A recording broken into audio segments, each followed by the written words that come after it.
Baik, kita teruskan bagian kedua, yaitu bagaimana kita melakukan uji C kuadrat atau C square ini, tapi ada tiga kelompok, sekurang-kurangnya ada tiga kelompok.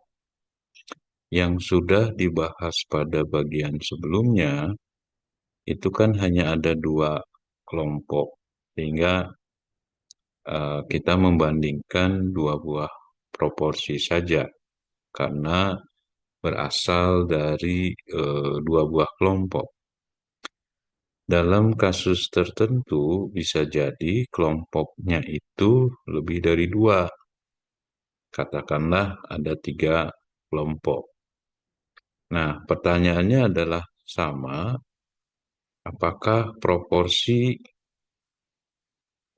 katakanlah proporsi yang menjawab iya atau proporsi yang sukses di kelompok satu sama nggak dengan proporsi sukses atau proporsi ya di kelompok dua sama nggak dengan proporsi sukses atau ya di kelompok ketiga dan seterusnya. Nah, eh, jadi proporsinya adalah seperti ini, ya, hipotesis nol V1 sama dengan V2 sama dengan dan seterusnya. C ini menyatakan banyaknya kelompok, ya. Nah, kemudian hipotesis satunya atau alternatifnya itu tidak semua proporsi sukses itu adalah sama, gitu ya. Untuk J sama dengan satu, J itu adalah kelompok ke satu, kedua sampai dengan ke C. Jadi banyaknya kelompok ini kita sebut saja C. Nah, untuk menguji hipotesis ini, ya pada dasarnya sama seperti menguji pada kasus dua proporsi, ya, yaitu statistik uji yang digunakan adalah C kuadrat atau C square. Rumusnya juga sama, yaitu selisih antara frekuensi observasi dengan frekuensi ekspektasi dikuadratkan dibagi dengan frekuensi ekspektasinya, ya. Cuma nanti yang membedakan adalah eh, di sini ada proporsi keseluruhan, ya, atau proporsi total, saya menerjemahkannya untuk C buah kelompok, ya. Ini adalah X1 adalah frekuensi orang atau responden di kelompok satu yang menjawab ya.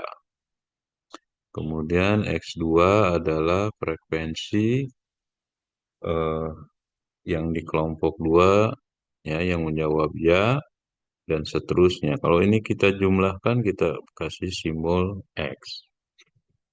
Kemudian banyaknya orang atau responden di kelompok satu adalah N1, banyaknya orang atau responden di kelompok 2 adalah N2, dan seterusnya kita jumlahkan jadi sebanyak N. Oke, supaya mudah membayangkan atau memahaminya, kita lihat saja sebuah contoh. Contoh yang kedua. Contoh yang kedua ini disajikan ke dalam suatu tabel kontingensi 2 kali 3. Nah, dimensinya sekarang atau ukurannya adalah barisnya ada 2, ya. Kemudian kolomnya ada 3, gitu. Sehingga namanya menjadi tabel kontingensi 2 kali 3. Variabel yang diamati tetap juga ada 2, cuman jumlah kategori di masing-masing variabel itu mungkin yang membedakannya. Misalkan variabel satu itu adalah nama hotel atau kelompoknya, Ada 3 kelompok di sini, yaitu Golden Palm, ada Palm Royal, ada Palm Princess. Ya, kemudian kategori atau variabel yang kedua terdiri dari 2 kategori. Sebenarnya sama kasusnya seperti contoh satu, ada 2 kategori yaitu ya dan tidak. Ya itu adalah mereka yang akan menginap kembali di hotel tersebut. Sebagai contoh, misalkan 128 ini adalah responden atau orang yang akan menginap kembali di Hotel Golden Palm. 199 adalah mereka responden yang akan menginap kembali di Hotel Palm dan seterusnya. Ya. Nah, mereka yang tidak akan menginap kembali di Golden Palm itu ada sebanyak 88. Ya. Nah, totalnya adalah 216 mereka yang pernah menginap di Golden Palm. Ya. Kemudian yang tidak akan menginap kembali di Palm Royal dari 232 ini adalah sebanyak 33 responden. Dengan cara yang sama, kita bisa membaca yang kolom ketiga ini. Nah, data ini total responden yang diamati ada sebanyak 700, ya. Nah, angka 513 ini adalah frekuensi, ya. Frekuensi orang yang akan menginap kembali. Entah dia di Golden Palm, Palm Royal, atau Palm Princess. Ya. Sedangkan yang tidak eh, menginap, yang tidak akan menginap kembali, entah di Golden, di Royal, atau di Princess, itu ada sebanyak 187. Dengan demikian, proporsi total atau bisa diterjemahkan proporsi mereka yang akan menginap kembali entah di hotel A, B, atau C itu adalah X per N, yaitu 513 per 700. Ya, setelah dihitung diperolehlah 0,733. Selanjutnya, seperti biasa, kita menghitung frekuensi harapan atau frekuensi ekspektasi. Supaya mudah, kalian bagi dua aja, ya. Yang ya, yang akan menginap kembali. Pertama di Golden Palm, kedua di Palm Royal, ketiga di Palm Princess. Diketahui bahwa P-nya dari hasil perhitungan sebelumnya kan 0,733 nih, ya. Dikalikan dengan N1. N1-nya adalah 216. Nah, perkalian antara 0,733 dikali 216 adalah 158,3. Kemudian 0,733 dikali 232 itu adalah 170,02. Kemudian yang 184,68 adalah frekuensi ekspektasi mereka yang akan menginap kembali di Palm Princess. Ya. Nah, di bagian kedua itu adalah yang tidak, ya, yang tidak akan menginap kembali baik di Golden Palm, di Palm Royal, ataupun di Palm Princess. Nah, caranya adalah kalian hitung dulu 1 dikurangi proporsi yang ini. 1 dikurangi 0,733 itu diperolehlah 0,267.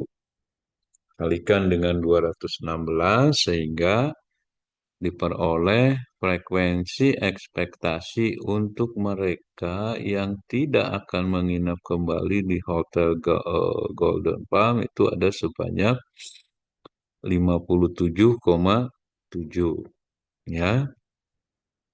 Dan angka 61,98 ini adalah hasil perkalian 0,267 kali 232 dan seterusnya ya. Nah, kemudian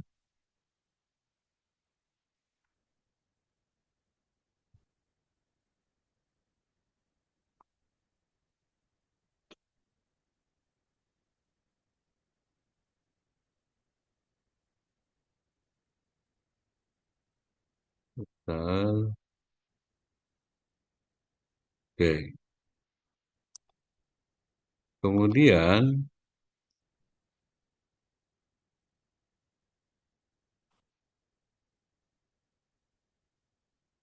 selanjutnya bisa saja kalian tampilkan ini adalah data untuk perhitungan frekuensi harapan atau frekuensi ekspektasinya ya. Nah, kemudian untuk menghitung statistik square-nya itu adalah nanti yang bersesuaian, yang sel 11 itu adalah mereka yang akan menginap kembali di Hotel Golden Palm itu ada 128, di mana frekuensi ekspektasinya adalah 158,3, nanti kemudian diselisihkan, dikuadratkan. Nah, ini minus 30,3 adalah 128 dikurangi 158,3. Ya, dapatlah minus 30,3. Kemudian dikuadratkan. Minus 30,3 dikuadratkan adalah 918,09. Nah, hasil ini kemudian kalian bagi dengan 158,3 sehingga diperolehlah 5,80. Ya. Kemudian dengan cara yang sama, ya, kalian bisa menghitung. Contoh baris kedua, 199 itu adalah mereka yang akan menginap kembali di hotel yang kedua. Ini adalah nilai harapannya untuk hotel kedua yang akan menginap kembali di hotel kedua, yaitu 170,02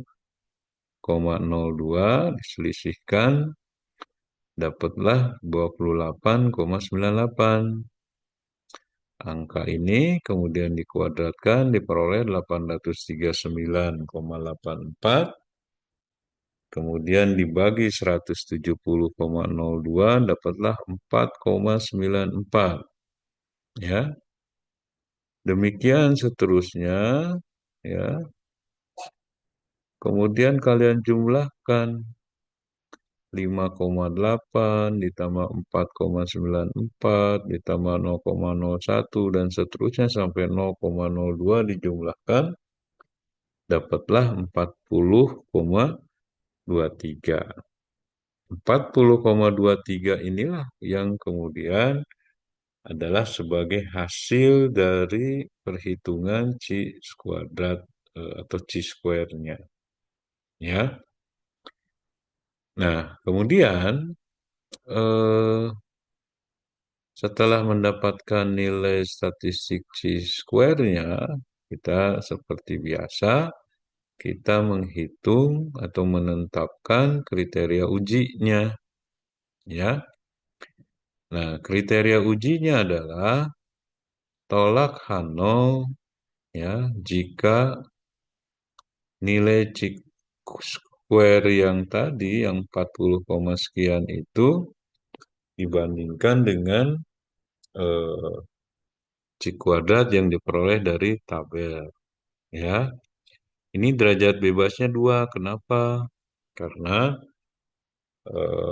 derajat bebas 2 itu 3 kurang 1 dikali 2 kurang 1. 3 itu banyaknya kolom, dikurang 1, 2, dikali banyaknya baris, kurang 1, kali 1, jadi 2 kali 1, 2. Ya. Nah, ini saya salah ketik, harusnya derajat bebasnya 2 ya. Nah, kalau kita lihat dari tabel C kuadrat yang sebelumnya dengan alfa 5% dengan derajat bebas 2 diperolehlah di sini 5,991 ya. Nah, sehingga angka 40,23 ini kan lebih besar dari 5,991. Dengan demikian, keputusannya adalah hipotesis nol ditolak. Artinya apa? Proporsi mereka yang akan menginap kembali di hotel A berbeda dengan proporsi mereka yang akan menginap di hotel B dan juga berbeda dengan mereka yang akan menginap kembali di hotel C. Jadi gitu ya. Nah, angka 5,991 ini dari tabel C kuadrat tadi ya.